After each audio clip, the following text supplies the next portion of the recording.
हो ज्ञान मुरली सभी को सुनाते चलो, कांटों को कलियां बनाते चलो, ज्ञान मुरली सभी को सुनाते चलो। ओम शांति।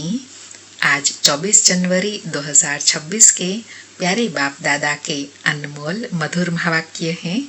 आज की मुरली के सार में सुप्रीम टीचर बाबा ने विशेष सर्विस के लिए कहा कि बाबा जो तुम बच्चों को शिक्षा देते हैं, पढ़ाई पढ़ाते हैं, वह फिर दूसरों को पढ़ाना है। उसमें बाबा कहे पहले पहले तो सबको बाप का परिचय देना है, क्योंकि सब बाप को और बाप की शिक्षाओं को भूले हुए हैं।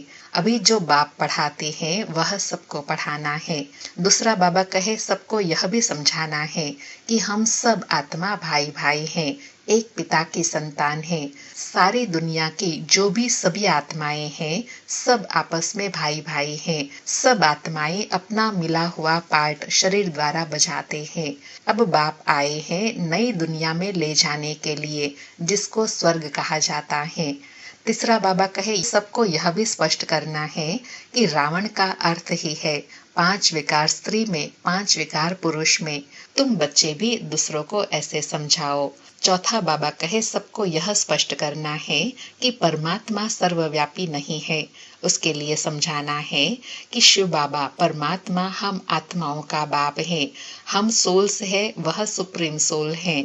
जब यह पक्का पक्का बुद्धि में बैठ जाएगा तो सर्वव्यापी की बात निकल जाएगी। पहले पहले तो यह निश्चय बिठाना है कि हम आत्मा है, परमात्मा नहीं है।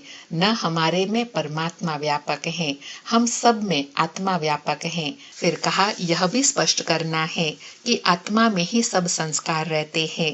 पास्ट के कर्म का व विकर्म का संस्कार आत्मा ले जाती है।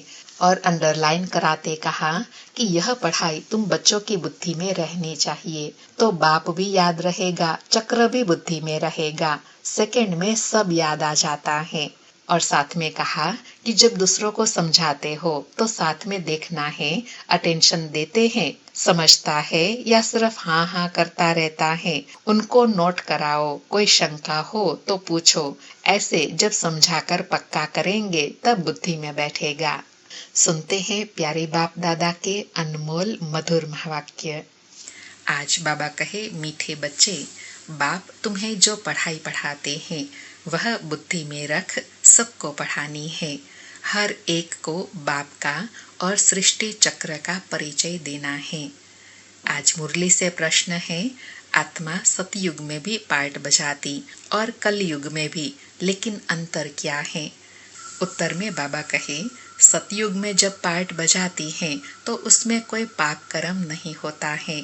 हर कर्म वहाँ अकर्म हो जाता है, क्योंकि रावण राज्य नहीं है। फिर कलयुग में जब पार्ट बजाती है तो हर कर्म विकर्म व पाप बन जाता है, क्योंकि यहाँ विकार है। अभी तुम हो संगम पर, तुम्हें सारा ज्ञान है। बाबा कहे तुम्हें अभी सतयुग का और कलयुग का दोनों का ज्ञान है कि सतयुग में कैसे रहते हैं और कलयुग में कैसे हैं। ओम शांति। अब यह तो बच्चे जानते हैं कि हम बाबा के सामने बैठे हैं।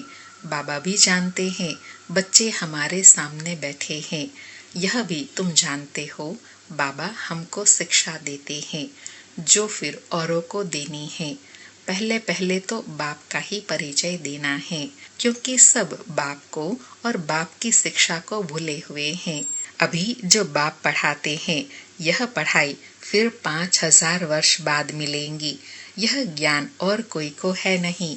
मुख्य हुआ बाप का परिचय। फिर यह भी समझाना है हम सब भाई भाई हैं।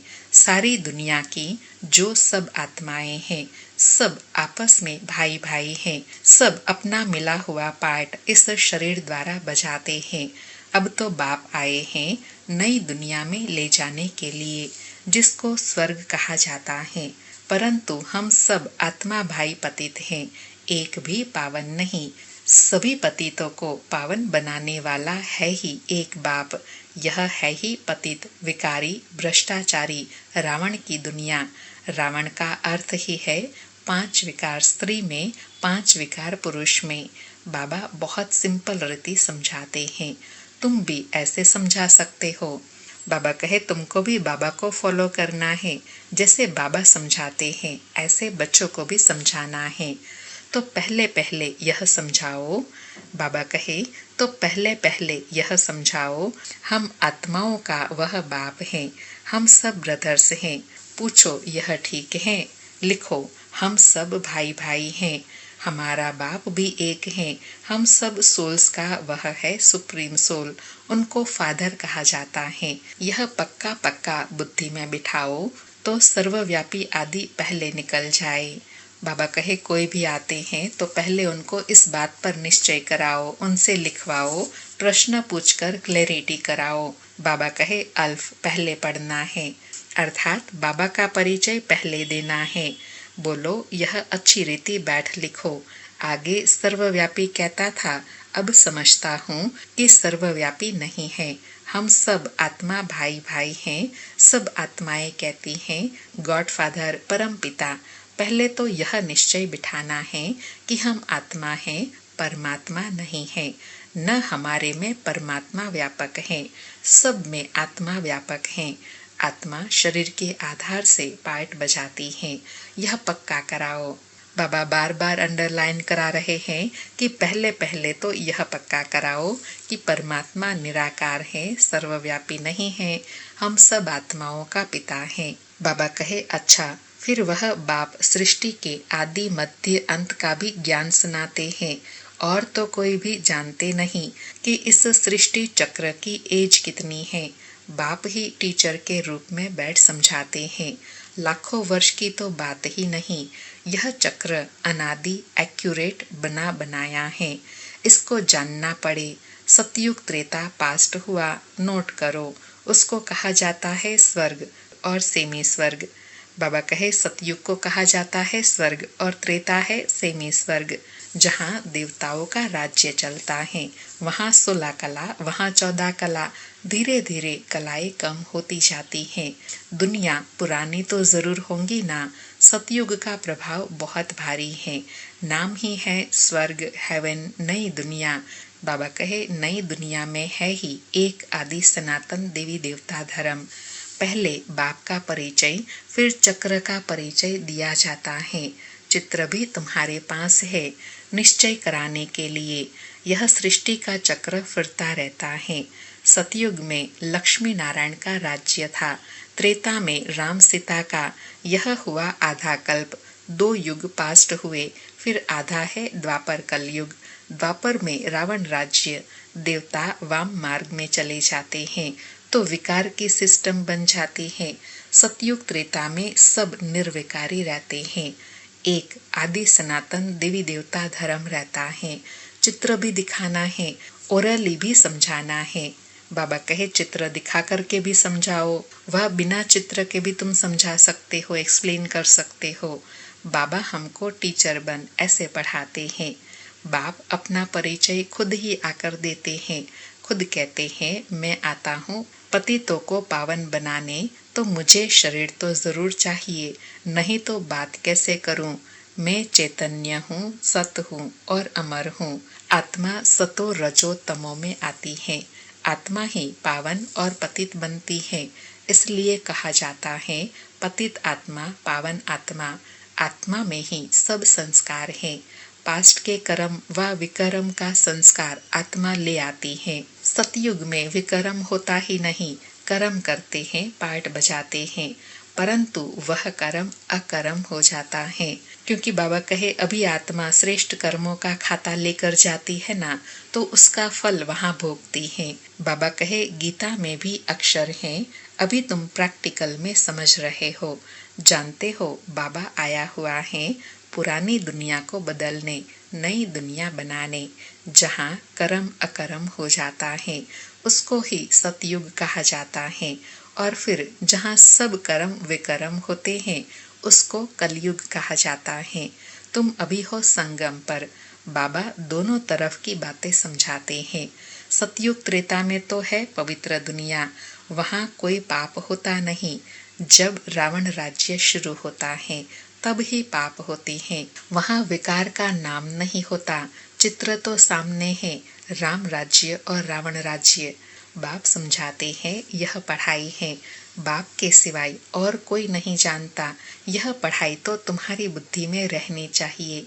बाप भी याद आता है, चक्र भी बुद्धि में आ जाता है। बाबा कहे एक बाबा की याद आने से पढ़ाई भी बुद्धि में याद आ जाती है, चक्र भी याद आ जाता है। बाबा कहे सेकंड में सब याद आ जाता है, वर्णन करने में देरी लगती है। इनके 3 फाउंटेन हैं, अर्थात बाबा कहे जाड़ के 3 ब्रांचेस हैं। जाड़ ऐसा होता है, बीज और जाड़ सेकंड में याद आ जाएगा। यह बीज फलाने जाड़ का है, ऐसे इनसे फल निकलता है। यह बेहद का मनुष्य सृष्टि रूपी जाड़ कैसे है, इनका राज तुम समझाते हो। बच्चों को सारा समझाया है। आधा कल्प डिनाइस्टी कैसे चलती है, फिर रावण राज्य होता है, तो जो सतयुग त्रेतावासी हैं वही द्वापरवासी बनते हैं। जाड़ वृद्धि को पाता रहता है। आधा कल्प के बाद रावण राज्य होता है, विकारी बन जाते हैं। बाप से जो वर्षा मिला है वह आधा कल्प चला, नॉलेज सुनाकर वर्षा दिया। वह प्रालब्ध भोगी अर्थात सतयुग त्रेता में सुख पाया, उसको सुखधाम सतयुग कहा जाता है। वहाँ दुख होता ही नहीं। कितना सिंपल समझाते हैं। बाबा कहे मैं दोनों तरफ की बातें कितनी सिंपल कर तुमको समझाता हूँ। बाबा कहे एक को समझाते हो या बहुतों को समझाते हो, तो ऐसे अटेंशन देना है। समझता है या हाँ हाँ करता है। अर्थात बाबा कहे समझाते हो तो यह भी देखना है कि उनकी बुद्धि में बैठ रहा है, समझ में आ रहा है कि नहीं। बाबा कहे बोलो, नोट करते जाओ। कोई शंका हो तो पूछो। जो बात कोई नहीं जानता वह हम समझाते हैं। तुम कुछ भी जानते नहीं हो, पूछेंगे फिर क्या। बाबा तो इस बेहद जाड़ का राज समझाते हैं। यह नॉलेज अभी तुम समझते हो। बाप ने समझाया है तुम 84 के चक्र में कैसे आते हो। यह अच्छी रीति नोट करो, फिर इस पर विचार करना है। जो बाबा हमेशा ही समझाने की विधि बताते हैं ना, कि जब भी किसी को तुम समझाते हो तो पहले उस पर विचार सागर मंथन करना है। बाबा कहे जैसे टीचर ऐसे अर्थात निबंध देते हैं, फिर घर में जाकर रिवाइज कर आते हैं ना, तुम भी यह नॉलेज देते हो। फिर देखो क्या होता है, पूछते रहो, एक एक बात अच्छी रीति समझाओ। बाप टीचर का कर्तव्य समझाकर फिर गुरु का समझाओ। उनको बुलाया ही है कि आकर हम पतितों को पावन बनाओ। आत्मा पावन बनती है तो फिर शरीर भी पावन मिलता है। जैसा सोना वैसा जेवर बनता है। 24 कैरेट का सोना उठाएंगे, खाद नहीं डालेंगे तो जेवर भी ऐसा सतो प्रधान बनेगा, अर्थात अच्छा बनेगा। अलाई डालने से तमो प्रधान बन पड़ते हैं। तो बाबा कहे जब किसी को समझाते हो तो यह सब बातें बहुत युक्ति से समझाना है। पहले पहले भारत 24 कैरेट पक्का सोने की चिड़िया था, अर्थात सतो प्रधान नई दुनिया थी, फिर तमो प्रधान बनी है। यह बाप ही समझाते हैं और कोई मनुष्य गुरु लोग नहीं जानते। बुलाते हैं आकर पावन बनाओ, सो तो गुरु का काम है। वानप्रस्थ अवस्था में मनुष्य गुरु करते हैं। वाणी से परे स्थान तो है इनकॉर्पोरियल वर्ल्ड, जहाँ आत्माएं रहती हैं। यह है कॉर्पोरियल वर्ल्ड, दोनों का यह मेल है। वहाँ तो शरीर है नहीं, वहाँ कोई कर्म नहीं होता है। बाप में तो सारी नॉलेज है। ड्रामा के प्लान अनुसार उनको कहा जाता है नॉलेजफुल। बाबा कहे यह सारी नॉलेज मुझ में है, इसलिए ही मुझे नॉलेजफुल कहा जाता है। वह शिव बाबा चैतन्य सतचित आनंद स्वरूप होने के कारण उनको नॉलेजफुल कहा जाता है। बुलाते भी हैं, हे पतित पावन नॉलेजफुल शिव बाबा। उनका नाम सदैव ही शिव है। बाकी आत्माएं सब आती है पार्ट बजाने, तो भिन्न भिन्न नाम धारण करती हैं। बाबा कहे तुम आत्माएं तो भिन्न भिन्न शरीर धारण करते हो, तो तुम्हारे नाम बदलते जाते हैं। मैं तो शरीर धारण नहीं करता हूँ, इसलिए मेरा नाम सदा सदैव शिव रहता है। बाप को बुलाते हैं, परंतु उनको कुछ भी समझ नहीं रहती। जरूर भाग्यशाली रथ भी होगा जिसमें बाप प्रवेश कर तुमको पावन दुनिया में ले जाए। तो बाप समझाते हैं मीठे मीठे बच्चों, मैं उनके तन में आता हूँ जो बहुत जन्मों के अंत में हैं, पूरा 84 जन्म लेते हैं, भाग्यशाली रथ पर आना पड़ता है। पहले नंबर में तो है श्री कृष्ण, वह है नई दुनिया का मालिक। फिर वही नीचे उतरते हैं, गोल्डन से सिल्वर, कॉपर, आयरन एज में आकर पड़ते हैं। अभी फिर तुम आयरन से गोल्डन बन रहे हो। बाप कहते हैं, सिर्फ मुझ अपने बाप को याद करो जिसमें प्रवेश किया है। उनकी आत्मा में तो जरा भी नॉलेज नहीं थी, इनमें मैं प्रवेश करता हूँ, इसलिए इनको भाग्यशाली रथ कहा जाता है। नहीं तो सबसे ऊंच तो यह लक्ष्मी नारायण है, इनमें प्रवेश करना चाहिए, परंतु उनमें परमात्मा प्रवेश नहीं करते, इसलिए उनको भाग्यशाली रथ नहीं कहा जाता है। बाबा स्पष्ट कर रहे हैं कि भाग्यशाली रथ ब्रह्मा को क्यों कहा जाता है। वास्तव में तो नंबर 1 लक्ष्मी नारायण है, उनको भाग्यशाली कहेंगे, लेकिन भगवान शिव बाबा जिसमें प्रवेश करते हैं उनको ही भाग्यशाली रथ कहा जाता है। बाबा कहे, रथ में आकर पतितों को पावन बनाना है तो जरूर कलयुगी तमो प्रधान होगा ना। खुद कहते हैं, मैं बहुत जन्मों के अंत में आता हूँ। गीता में भी अक्षर एक्यूरेट है, गीता को ही सर्वशास्त्रमयी शिरोमणि कहा जाता है। इस संगम युग पर ही बाप आकर ब्राह्मण कुल और देवता कुल स्थापन करते हैं। बहुत जन्मों के अंत में अर्थात संगम युग पर ही बाप आते हैं। बाप कहते हैं, मैं बीज रूप हूँ। श्री कृष्ण तो है सतयुग का रहवासी, उनको दूसरी जगह तो कोई देख न सके, अर्थात उसी रूप में कोई दूसरे युग में तो देख नहीं सकेंगे।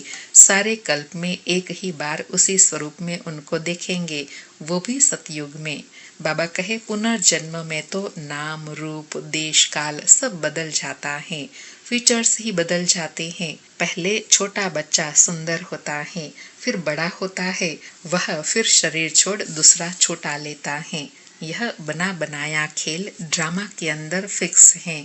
दूसरा शरीर लिया तो उनको श्री कृष्ण नहीं कहेंगे, उस दूसरे शरीर पर नाम आदि फिर दूसरा पड़ेगा। समय, फीचर्स, तिथि, तारीख आदि सब बदल जाता है।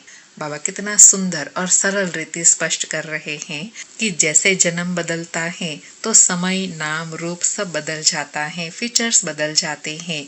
बाबा कहे, वर्ल्ड की हिस्ट्री, ज्योग्राफी हूबहू रिपीट कहा जाता है, तो यह ड्रामा रिपीट होता रहता है। सतो रजो तमो में आना ही है। सृष्टि का नाम, युग का नाम सब बदलते रहते हैं। अभी यह है संगम युग, मैं आता ही हूँ संगम युग पर।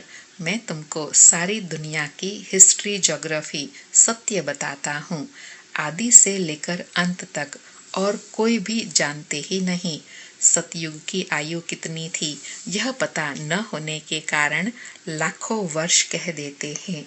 अभी तुम्हारी बुद्धि में सब बातें हैं, तुम्हें अंदर में यह पक्का करना है कि बाप टीचर सतगुरु हैं, जो फिर से सतो प्रधान बनाने के लिए बहुत अच्छी युक्ति बताते हैं। गीता में भी है, देह सहित देह के सब धर्म छोड़ अपने को आत्मा समझो, वापस अपने घर जरूर जाना है। भक्ति मार्ग में कितनी मेहनत करते हैं भगवान पास जाने के लिए। वह है मुक्ति धाम, कर्म से मुक्त। हम इन कॉर्पोरियल दुनिया में जाकर बैठते हैं। पार्टधारी घर गया तो पार्ट से मुक्त हुआ, अर्थात बाबा कहे जैसे डॉक्टर है, वकील हैं, अपने घर जाते हैं तो पार्ट से मुक्त हुए ना, अर्थात घर में परिवार के रूप में रहते हैं। बाबा कहे, सब चाहते हैं हम मुक्ति पाए, मोक्ष तो किसी को मिल न सके। यह ड्रामा अनादि अविनाशी है।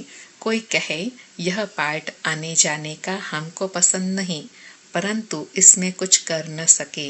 यह अनादि ड्रामा बना हुआ है, एक भी मोक्ष पा नहीं सकते। वह सब है अनेक प्रकार की मनुष्य मत। यह है श्रीमत श्रेष्ठ बनाने के लिए। मनुष्य को श्रेष्ठ नहीं कहेंगे, देवताओं को श्रेष्ठ कहा जाता है। उनके आगे सब नमन करते हैं तो वह श्रेष्ठ ठहरे ना। श्री कृष्ण देवता है, वैकुंठ का प्रिंस, वह यहाँ कैसे आएगा? ना उसने गीता सुनाई, शिव के आगे जाकर कहते हैं हमको मुक्ति दो, वह तो कभी जीवन मुक्ति जीवन बंध में आते ही नहीं, इसलिए उनको पुकारते हैं मुक्ति दो। जीवन मुक्ति भी वह देते हैं। बाबा कहे जो खुद मुक्त है वही मुक्ति जीवन मुक्ति दे सकते हैं, अर्थात जो देह और देह के बंधनों में बंधा हुआ है वह दूसरों को मुक्ति नहीं दे सकता। अच्छा, मीठे मीठे सिकिलधे बच्चों प्रति माता पिता बाप दादा का याद प्यार और गुड मॉर्निंग। रूहानी बाप की रूहानी बच्चों को नमस्ते।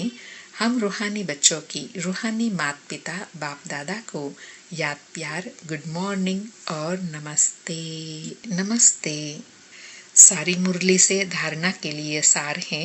पहला पॉइंट, हम सब आत्मा रूप में भाई भाई हैं। यह पाठ पक्का करना और कराना है। अपने संस्कारों को याद से संपूर्ण पावन बनाना है।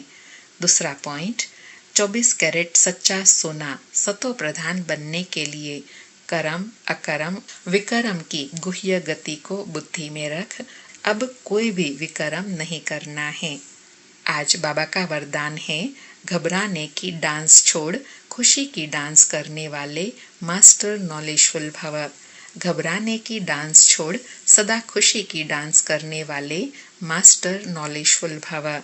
स्पष्टीकरण है, जो बच्चे मास्टर नॉलेजफुल हैं वह कभी घबराने की डांस नहीं कर सकते। सेकंड में सीढ़ी नीचे, सेकंड में ऊपर। अब यह संस्कार चेंज करो तो बहुत फास्ट जाएंगे। सिर्फ मिली हुई अथॉरिटी को, नॉलेज को, परिवार के सहयोग को यूज करो। बाप के हाथ में हाथ देकर चलते रहो तो खुशी की डांस करते रहेंगे। घबराने की डांस हो नहीं सकती, लेकिन जब माया का हाथ पकड़ लेते हो तो वह डांस होती है। बाबा कहे जब माया का हाथ पकड़ते हो ना तो घबराने की डांस होती है। इसलिए सदैव एक बाबा का हाथ पकड़कर रखेंगे तो सदा खुशी की डांस होती रहेंगी। आज का स्लोगन है, जिनका संकल्प और कर्म महान है वही मास्टर सर्वशक्तिमान है। आज के अव्यक्त इशारे हैं, इस अव्यक्ति मास में बंधन मुक्त रहे, जीवन मुक्त स्थिति का अनुभव करो। आज अनुभव करने के लिए कहा कि मास्टर त्रिकालदर्शी बनकर हर कर्म हर संकल्प करो व वचन बोलो तो कोई भी कर्म व्यर्थ व अनर्थ वाला नहीं हो सकता। त्रिकालदर्शी अर्थात साक्षीपन की स्थिति में स्थित होकर इन कर्म इंद्रियों द्वारा कर्म करेंगे तो कर्म के वशीभूत नहीं होंगे। सदा कर्म और कर्म के बंधन से मुक्त बन अपनी ऊंची स्टेज को प्राप्त कर लेंगे। बाबा कहे ऊंची स्टेज प्राप्त कब कर सकेंगे? जब सदा हर कर्म मास्टर त्रिकालदर्शी बनकर करेंगे, फिर कोई भी संकल्प बोल कर्म व्यर्थ व अनर्थ नहीं हो सकता। अच्छा, ओम शांति। शुक्रिया बाबा, शुक्रिया।